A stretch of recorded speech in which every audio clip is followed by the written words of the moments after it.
Oye, Carlos, en tu inconseguible autobiografía precoz, extraímos una cita, no la conseguimos efectivamente, sé que la van a republicar por estas, ¿no? En agosto, algo así, pero quisiéramos comentar contigo un párrafo que se nos hace, pues, padre para comentar, ¿no? A ver. Aquí está, mira, dices tú, a la escuela dominical debo asimismo una estructura moral que con sorprendente malevolencia vuelve en mí en los momentos menos oportunos.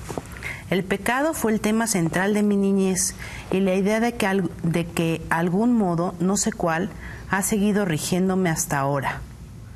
¿El pecado rigiéndote? ¿Sí? ¿En qué sentido? Tenía 28 años. Ok, ajá, bueno, claro. ¿Ya no? Entonces, ¿Ya no te rige? Ya no. Ya no. No digo que no vuelva como fantasma electoral, pero ya no me rige.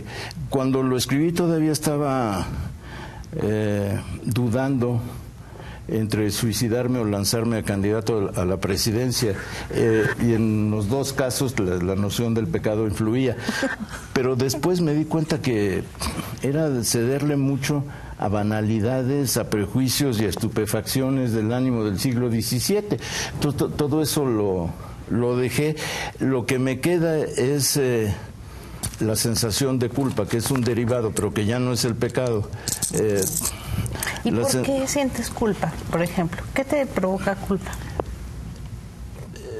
Si lo digo me voy a sentir peor, porque me provoca culpa el no hacer lo suficiente por los demás, cosas que realmente uno debe callarse, porque suena ya aquí sí a plataforma electoral o a declaración de buena conciencia de empresario un fin de semana en Cancún. No es lo que me gustaría, pero me provoca mucha culpa. Tengo que decirlo, ver la miseria. Me provoca una culpa enorme. Y de ahí que me interese tanto la lucha contra la desigualdad. Pero ya decirlo te merma, te disminuye en la medida en que te estás atribuyendo un nivel ético que se parece sospechosamente a la buena conciencia, que es el horror. Carlos, muchos se sorprenderían de saber que eres un lector de la Biblia exhaustivo y que además te sabes versículos. Hasta 4,000. Si eres un lector exhaustivo, te sabes versículos. Eso no hay modo de evitarlo, porque además yo la Biblia que he leído es la de Casiodoro de Reina, la versión Casiodoro de Reina y Cipriano de Valera, que equivale a la de King James, que equivale a la de Lutero, una obra culminante del idioma. Dice, y muy bien Antonio de la Torre, que otro hubiese sido el destino de los hablantes si se hubiese difundido esa Biblia y no se hubiese considerado un objeto prohibido. Entonces, ¿cómo no te vas a saber de memoria? Los cielos cuentan la gloria de Dios y la expansión denuncia la obra de sus manos. El un día emite palabra al otro día y la una noche a la otra noche declara sabiduría. Es en sí mismo un regocijo oír ese idioma, aunque lo diga uno con voz tartajosa. Y el Salmo 23, que es el Salmo, bueno, en tu tradición también tiene una importancia enorme. Cuando lo dices, te lo dices, es: Jehová es mi pastor y nada me faltará. En lugares de delicados pastos me hará yacer, junto a aguas de reposo me pastoreará, confortará mi alma, guiaráme por sendas de justicia por amor de su nombre, etcétera. Es el idioma, y el idioma, ahí es la presencia de Dios en el idioma. No me declaro adepto a la religiosidad, pero sí me declaro adepto a lo que yo considero que son la presencia, no digo Dios, lo trascendente en el idioma, en la música. Cioran dice que Bach es la prueba de la existencia de Dios. Así. ¿Y para ti cuál es la prueba de la existencia de Dios? El idioma. El idioma. El lenguaje. Básicamente esos dos. Y un acercamiento, ya no de la existencia de Dios, pero sí de la malignidad del demonio, el humor involuntario. Eso sí, no hay manera. Ahí entra el diablo. Ahí entra el diablo. Ahí entra el diablo. Cuando me acuerdo de eso, de momentos de este señor, que es para mí un clásico, Rodríguez Alcaine. Leonardo Rodríguez Alcaine, la güera. La güera. Dirigente de la CTM. Sí. Y entonces el dirigente seccional le entrega las llaves, le dice, don Leonardo, para nosotros esta es una oportunidad excepcional porque usted es un hombre que nos ha dado tanto. En cierto sentido, todos aquí nos decimos sus hijos porque ha sido el mejor, el más comprensivo. Y aquí tiene este auto, un BMW, que pues ya sé lo que usted pueda decir, pero para nosotros es una prueba de amor, de cariño. Entonces, el señor Rodríguez Alcaine se conmueve, emite como decretos unas lágrimas y dice, amigos, compañeros, hermanos, no puedo aceptarlo. No puedo aceptarlo porque ese es el producto de su trabajo y de su esfuerzo y yo no sería capaz de sufructuar, no dijo sufructuarlo, pero hubiera podido decirlo, de manejar ese vocabulario. No soy capaz de usarlo, pero de cualquier modo se los agradezco y procedo a darle las llaves a mi hija. Tú esas cosas, ¿cómo no vas a sentir la presencia bienaventurada del demonio? Defínenos tu espiritualidad, Carlos. Pues eso es muy difícil porque uno siempre tiene al lado el teléfono y si algo mata la espiritualidad es el teléfono, de eso estoy convencido. En los momentos en que me siento más compenetrado oyendo música o que estoy leyendo la gran poesía, suena el teléfono y el chisme destruye el chisme es la guillotina de la espiritualidad y uno no puede evitarlo porque si uno le dijera no al chisme, luego el espíritu se volvería un fantasma de ti mismo. Entonces, ni modo, escuchas el chisme, lo compartes, lo enriqueces, no diría que lo espiritualizas, pero casi, y entonces eso mata. Para mí las horas de la espiritualidad son 11 de la noche a 4 de la mañana, donde el teléfono se amortigua. ¿Y qué haces a esas horas? Leo poesía, veo películas, ahí sí clásicas. Por ejemplo, ver a las 2 de la mañana una película de Dreyer es casi una obligación, pero en otros momentos suena el teléfono y la espiritualidad tiene que marginarse. No tanto como una espiritualidad de closet, pero cercana. En el Estado laico y sus malquerientes dedicas tiempo a explicar que la espiritualidad en el siglo XX está en las artes, pues. Ah, bueno, sí, pero eso es lo han dicho y infinitamente mejor. Por ejemplo, bueno, no en el siglo XX, pero antes Kierkegaard o Karl Barth o Cioran o no sé, Chardin, son muchos los escritores que Julian Green, por ejemplo, la idea de que lo que te trasciende es aquello que te comunica con la parte sensible, extraordinaria, que no necesariamente sabes que tienes. En ese sentido, Bruno Bettelheim, que bueno, después fue muy criticado, lo que sea, pero tiene momentos cuando explica la experiencia de los campos de concentración y cuando explica lo que significa oír la gran música en los campos de concentración, donde entiendes cómo la espiritualidad no es un refugio, ni es una huida, sino el alcanzar algo que te estaría vedado si no creyeras tú que eso te importa. Y en ese sentido, La suave patria de López Velarde... Ese es un prodigio. Es nuestro himno espiritual mexicano. Espiritualidad. Pero aquí es la espiritualidad en el sentido de aquello que te recuerda que una tradición también está llena de momentos vivificantes, no solo es opresión, no solo es prejuicio. Malas noticias, tranzas políticas. El horror o la explotación o lo que sea. Trueno del temporal, oigo en tus quejas crujir los esqueletos en parejas, oigo lo que se fue y lo que aún no toco, y la hora actual con su vientre de coco. Y oigo en tu ida y venida, oh trueno, la ruleta de mi vida. Eso es, no sé si es espiritualidad en el sentido que estamos hablando, pero desde luego es entender que el lenguaje y la metáfora y la imaginería alcanzan cimas que el tú compartirlas te elevan, o por lo menos te dan idea que la degradación es algo que está fuera de ti si tú te lo propones. La suave patria o cualquier... López Velarde es un poeta en ese sentido, con líneas que no te abandonan ya. Urge que tu paz nos presida. Será mejor no regresar al pueblo, al Edén subvertido, que se calle en la fascinación de la metralla. Y el final de la suave patria.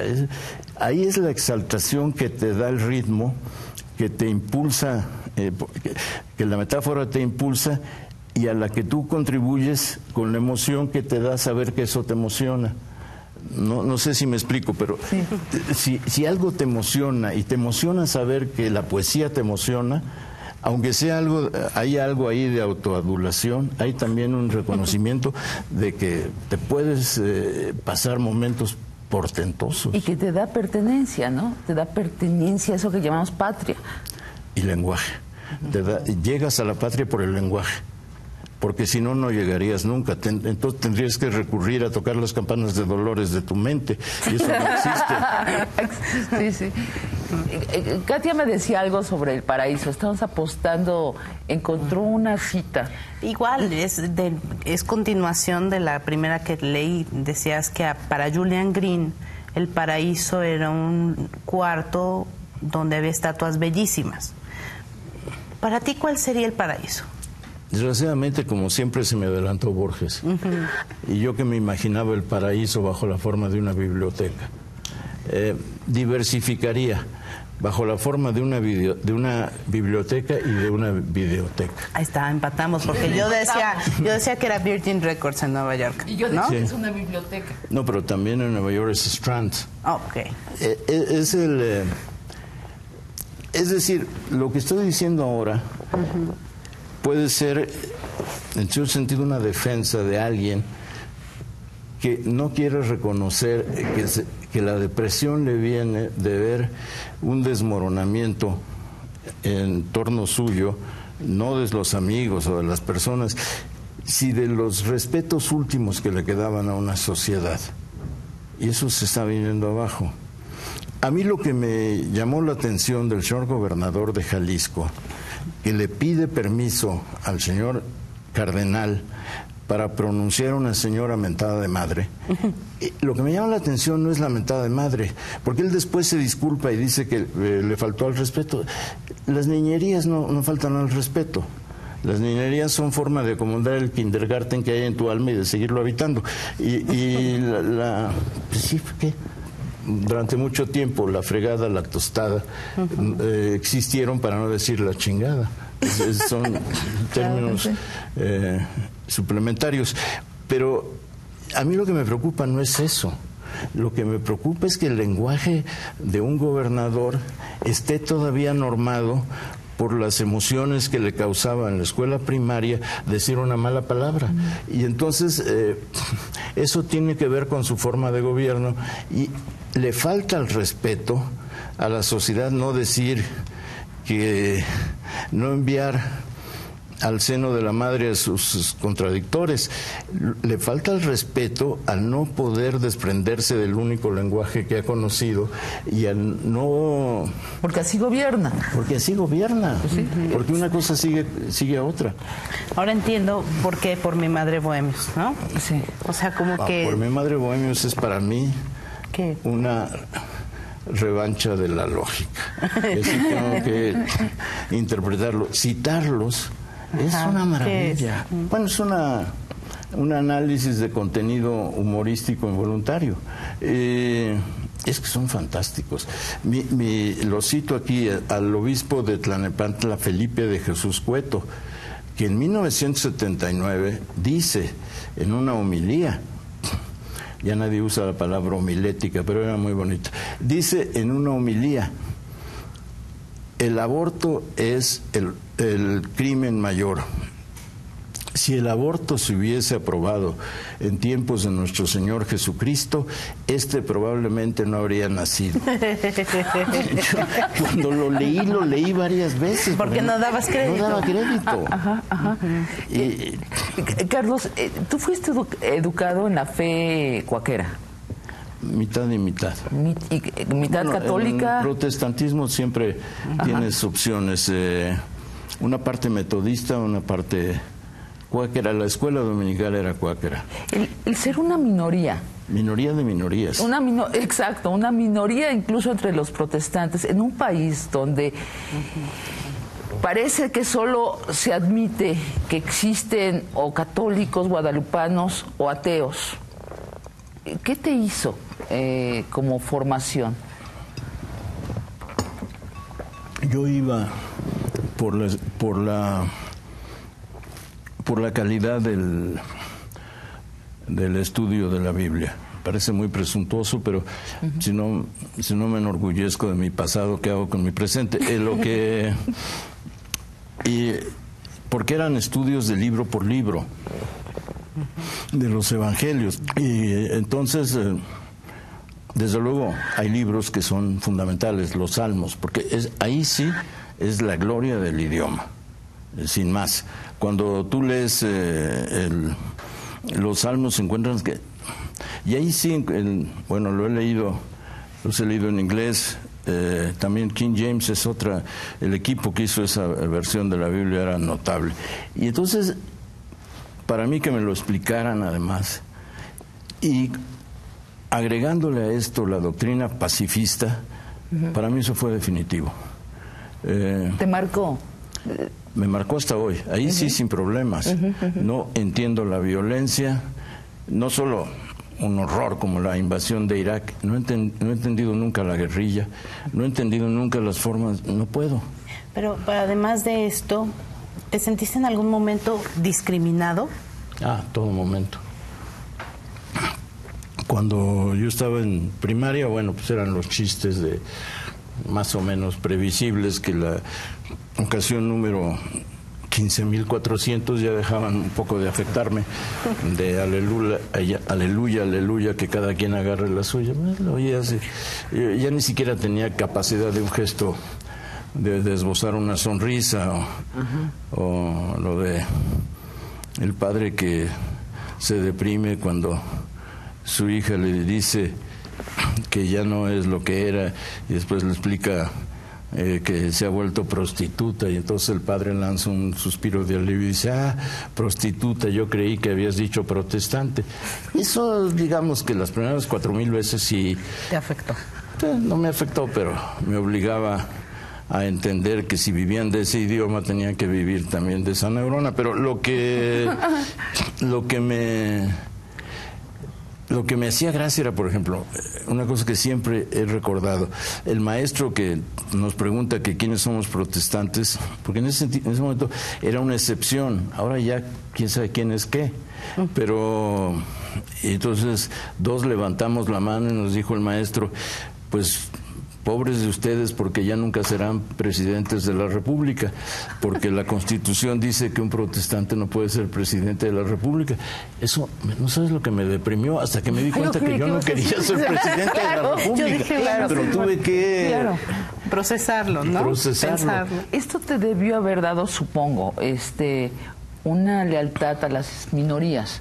Y la conciencia de ser minoría me ayudó muchísimo. Después ya diversifiqué.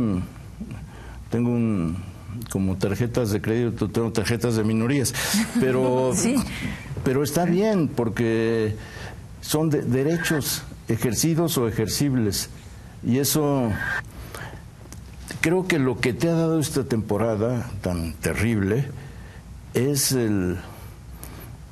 la posesión de derechos contrarrestada por la duda de si puedes ejercerlos. Eso es lo que creo que estamos en este momento metidos. ¿Y qué tan cuáquero sigue siendo? En lo del pacifismo total. Nada más. Total. Carlos, regresando a la autobiografía precoz, dice: en no poca medida comparto, a pesar mío, ese temor, ese invencible miedo cristiano a la unidad total del cuerpo y el espíritu. Lo que creo es que esa división del cuerpo y el espíritu que sigue tan presente en unos cuantos sectores ha hecho un daño absolutamente monstruoso, y que ahora, que ya da igual para las nuevas generaciones, porque para las nuevas generaciones la sorpresa es enterarse que tienen espíritu, no que tienen cuerpo. Oye, Carlos, ¿puedo ser chismosa? Sí. ¿Por qué no utilizas tu apellido paterno? Tengo 2 actas de nacimiento. ¿Ah, sí? Sí, y como Andrés Enestrosa, que era Andrés Morales Enestrosa, o como Francisco Toledo, que es Francisco López Toledo, decidí usar el acta donde estoy registrado, con lo que entonces se llamaba bastardo, hijo natural, hijo ilegítimo, expósito casi. Y me pareció que si no tenía ningún contacto con el mundo paterno y todo con el mundo materno, lo mejor era tomar el acta de nacimiento donde yo era un producto de las incontinencias del destino y todo eso. O sea, ¿dice en tu acta bastardo? No, hijo natural. Hijo natural. Ah, bueno, ¿Qué es lo bonito, mismo?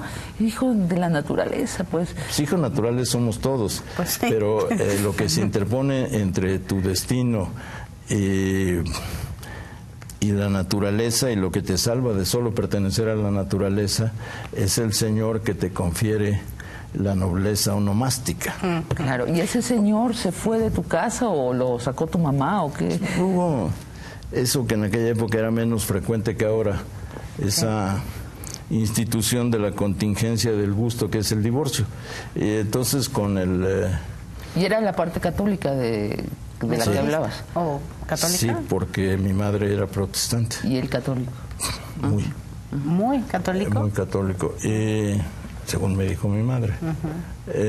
Doña Esther. Doña Esther, tu mamá. Sí. Pero pues, ¿qué hacía? Entonces no conociste a tu papá, nunca tuviste, ¿no? No, nunca. ¿No lo recuerdas ni nada? No. Bueno, recuerdo un apellido, pero Aceves. nada más, sí. Y creo que son cosas que ya ahora no tienen la menor importancia. Para mí nunca la tuvo. Porque si estabas en una minoría religiosa, ¿qué te iba a importar? Que ser hijo natural. Otra credencial de minoría, como No, decías. otra credencial de minoría.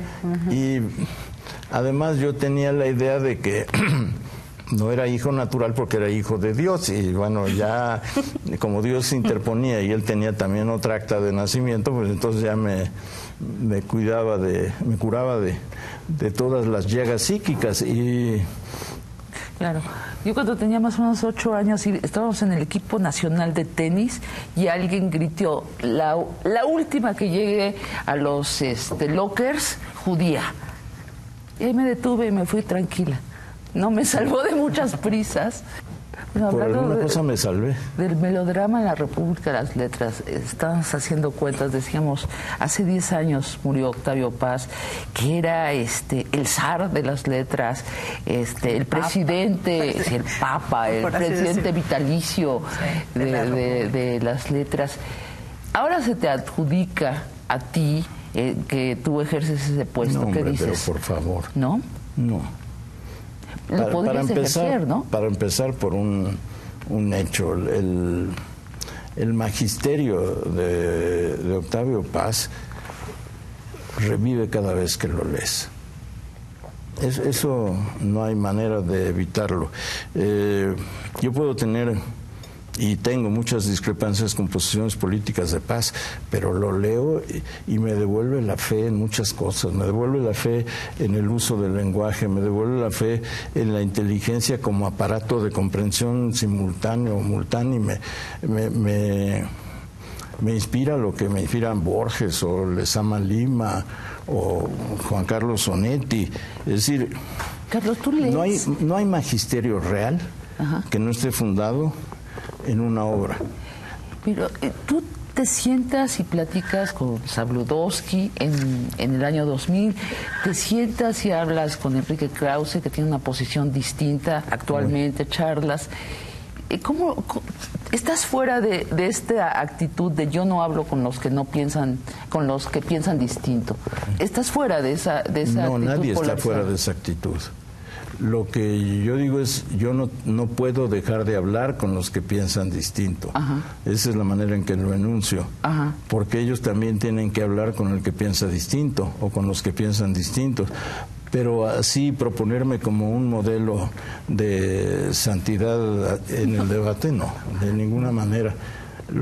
Lo que pasa es que mis maldiciones son mientras leo el texto que no me gusta y el momento ya de encontrarme el autor, pienso que lo que dijo está ahí, que no tengo yo por qué preocuparme, sino por la manera de entablar, no te diré tanto un diálogo, sino la manera de crear un espacio para el diálogo. Punto. Pero nadie es un santo, en ese sentido. Y lo estamos viendo, hay un encrespamiento del ánimo que va a seguir. Y sin embargo, tú tienes un libro que empieza diciendo, un prólogo a un libro que se llama Los Abascal, que dices, hay un lugar donde ya no se dialoga, que es con los intolerantes. Bueno, pero eso está desde Voltaire. No puede ser tolerante con la intolerancia porque es una manera de aprobar la represión, de aprobar las persecuciones, de aprobar la cesación del diálogo y de la libertad de expresión. En eso yo creo que todos estamos de acuerdo. Lo que pasa es que hay que definir bien qué es intolerancia. Bueno, ¿quiénes son los intolerantes de hoy en México? Los que le niegan a las posiciones con las que no están de acuerdo el derecho a existir simplemente porque las acusan o las describen como posiciones satánicas o subversivas. Los intolerantes son los que no creen que sea posible el diálogo con los infieles. Lo que creo es que sí es posible todavía ahora un diálogo, pero sobre la base de reconocer a la otra parte como poseedora de derechos. Si tú insultas a la gente que está con López Obrador y la descalificas de entrada, no. Si tú insultas a los conservadores, no. Yo creo que la izquierda y la derecha son términos que tienen razón para existir, tienen razón de existir, pero la mayoría no es de izquierda o de derecha. Y entonces lo que hay que crear es el espacio donde esa mayoría, que no es ni de izquierda ni de derecha, pueda dialogar con los que sí pretenden o pretendemos esa posición. Porque lo que estamos viendo ahora, la polarización se da porque hay una minoría de izquierda y una minoría de derecha que mantienen su razón de ser, pero el centro está ocupado por aquellos que no se adhieren psicológico o culturalmente a la izquierda o a la derecha, aunque tiendan más en su mayoría a la izquierda. Entonces, de lo que se trata es de dialogar con los que no sienten ni de izquierda ni de derecha, y no ha habido mucha disposición. ¿Y dónde estás tú? No, yo en la izquierda, eso no tengo duda. Pero al mismo tiempo no estoy con la idea de que el castrismo fue una bendición para América Latina. Al mismo tiempo tengo enormes reservas con Hugo Chávez. Al mismo tiempo todas las formas de violencia me parecen inaceptables. Tú estás en contra de los que quieren imponer sus creencias a todos.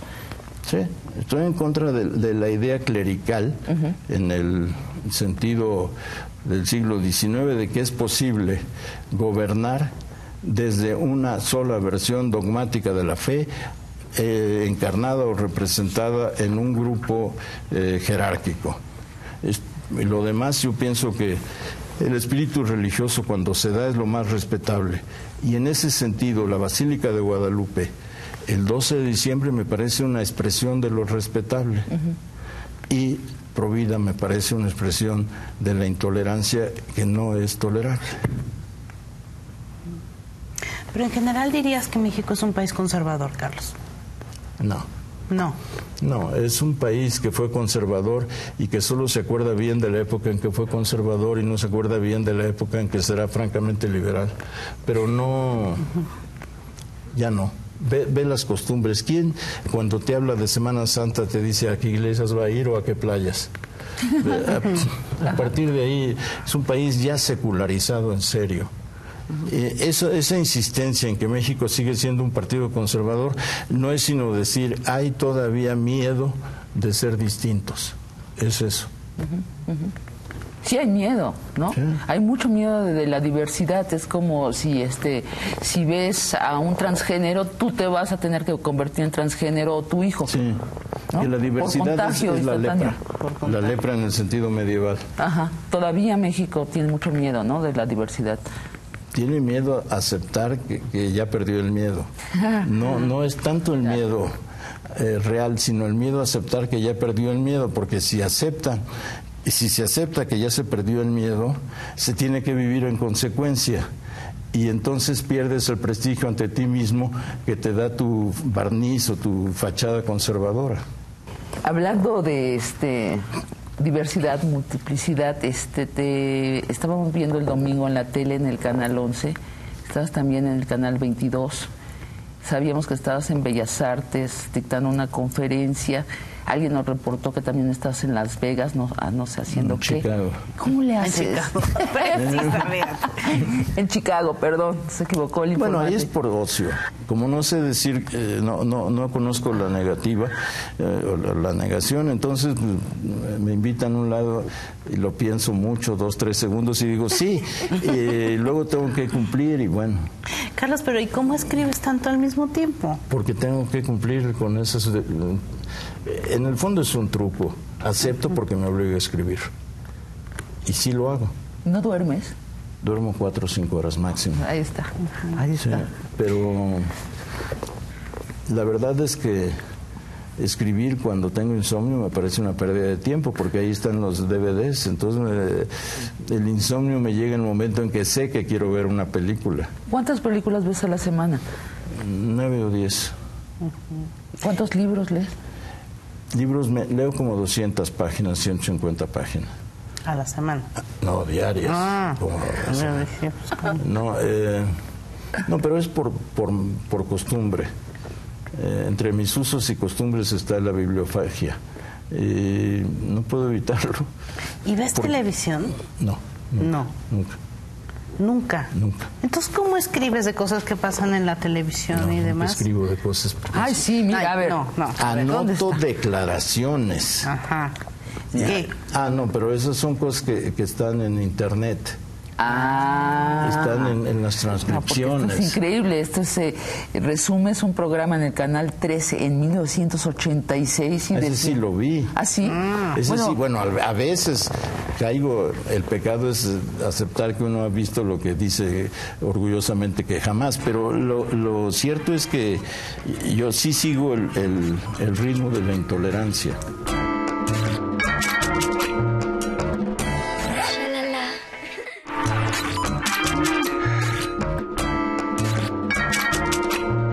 ¿Qué opinas de López Obrador hoy, Carlos? Es un líder. Me bastaría con repetir lo que sus adversarios o enemigos más enconados dicen de él: habilidosísimo, resistente a la desaparición, lo que sea. Es un líder que ha cometido errores graves, que en muchas cosas ha avanzado en contra de sus creencias profundas, pero que mantiene una resistencia que solo desde una perspectiva de uniformidad a toda costa puedes calificar de negativa o de peligro para México. Hablas de errores, Carlos. Tú hiciste público uno cuando lo del plantón. Y me pareció que... Ajá. Sí, sigo en esa posición. Claro. También sigo pensando que las tomas de la tribuna tienen un sentido, pero que deben desaparecer. Ahora, también tomo en cuenta que la campaña contra López Obrador ha sido la más intensa en la historia de México. Contra nadie se ha lanzado una campaña de estos alcances. Él ha resistido, ha cometido errores, ha reaccionado a veces sin meditar, pero también ha mantenido la actitud que le permite el apoyo que se vio ayer y que le permite continuar.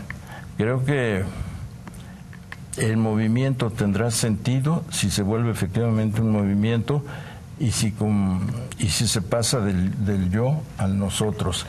Persistir en el yo... Lo dices por esta frase, ¿no? El movimiento soy yo. ¿La dijo o no la dijo? Es que no me queda claro. Sí la dijo. ¿Sí la dijo? Sí. Me parece un error. Exacto. ¿Qué opinas? No, pero yo creo que es una frase. La actitud, si la frase corresponde a la actitud, el error se convierte en institución. Pero yo espero que sea un exabrupto. Lo que no será nunca un exabrupto es entender que lo que vale la pena de un movimiento es el movimiento mismo. Que los líderes son indispensables, pero que mucho más indispensable es la decisión de creer que lo que el líder defiende es lo que uno defiende. Sí. A ver, ¿dónde está el encendedor, Sabi? El encendedor. Una docena. Ahorita comeremos, pero antes el consabido Katia, ya tengo el encendedor acá. Acá. Pa. ¿Cómo quedó? Muy bien. Sí.